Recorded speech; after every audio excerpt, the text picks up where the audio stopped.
Težave so verjetno kot posod, mogoče posplošiti se ne da nikjer, tako da verjetno izhajajo iz preteklosti, ker pri nas je bilo tako, da vse delavcev v bistvu ni bil aktiven nič, ni delal nič. In ko sem jaz prišel na funkcijo, prvo sem se mogel zboriti, da dobim kakšenkoli zapis, kakšnokoli gradivo. Ko sem začel spraševati predhodnika, mi je rekel, itak, to nimate nič, to vse direktor Rikta oziroma vodstvo pripravi in pač tako je. No, na to, ko smo štartali, seveda so se začele težave dejansko tiste, ko sem pričakoval.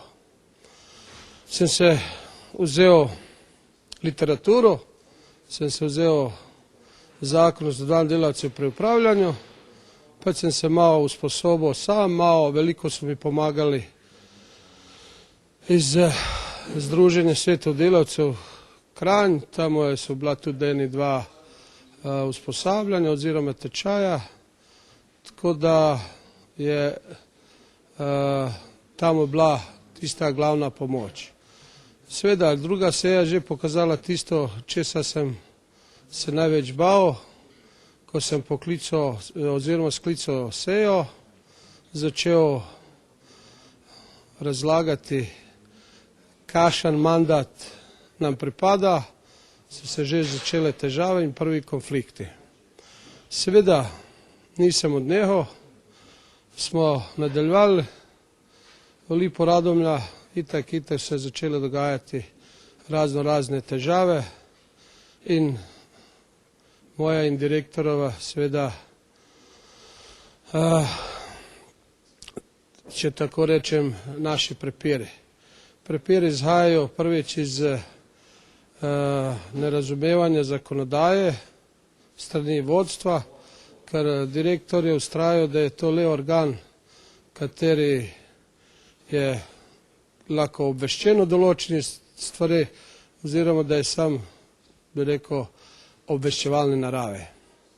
Seveda na to nikakor nisem pristal in so se začele težave, potem pa pride v Radomlje do lastninjenja podjetja in ustanovitve bypass firme. Tam sem tudi sam bil povabljen in ko sem videl, na kakšen način to gre, kako se stvar odvija, sem se odločil, da tam ne pristopim, ker sem tudi naredil. Seveda samo tukaj pripombe glede malih delničarjev, glede na ceno, glede na način, glede na to, da sem tam sam pripomnil, da bi mogel te biti obveščen svet delavcev in sindikat in da tukaj gre malo preveč, če tako rečem, določene stvari na skrivaj, sem se odločil. No, tukaj seveda vodstvo ni pogodo, če to potem je bilo razumljeno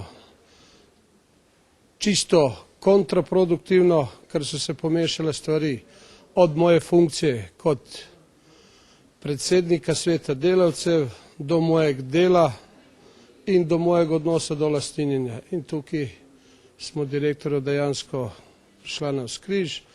Te stvari so toliko časa eskalirale, da je direktor se dovolil sklicati sam zbor delavcev, ocenjevati delo sveta delavcev,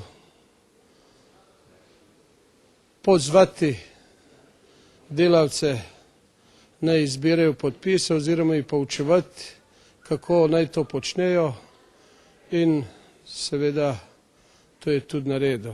Na mojo pripombo, da tega nima prav, da se ne piše zapisnik, ne glede na to, to je tudi naredil. Seveda, podpise ni bilo težko zbrati, ker je bypass firma Rubicon Design, 31 zaposleni in so vsi v glavnem iz vodstvene strukture. Tako da volitve so zbrali celo brez moje prisotnosti, mi ni bilo omogočeno v firmi, vendar glasovanje od poklicu ni uspelo, tako da sem še tam. Ampak tega ni bil konec, so se stvari nadaljevale, tako da tudi tisti, verjetno, ko niso po godu glasovali, niso takega koraka naredili, kot je vodstvo mislilo. Smo imeli od poklic 5 članov, mislim, da to bil torek 15. Tudi ta od poklic ni uspel.